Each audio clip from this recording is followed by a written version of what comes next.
একটা প্রশ্ন করি, আমরা আমাদের সন্তানদের মুখে খাবার দেব নাকি বিষ দেব? আসসালামু আলাইকুম ভাই ও বন্ধুরা। আমাদের দেশে শিশুদের খাবারে যেভাবে ভেজাল মেশানো হচ্ছে সেটা সত্যিই খুবই দুঃখজনক ও ভয়ঙ্কর। প্রশাসন অনেক চেষ্টা করছে, অভিযান চালাচ্ছে, জরিমানা করছে, তারপরও কেন বারবার শিশুদের খাবারে ভেজাল পাওয়া যাচ্ছে?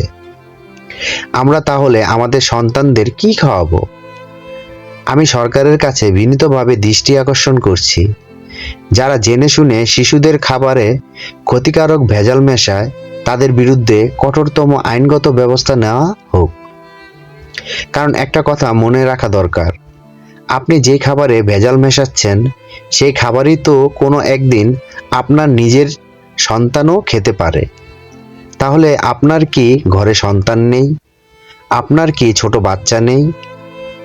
একজন বাবা মা কত কষ্ট করে সন্তানের জন্য খাবার কিনে আনে, আর সেই খাবার যদি কেউ টাকার লোভে বিষাক্ত করে দেয়, এর চেয়ে কষ্টের বিষয় আর কি হতে পারে?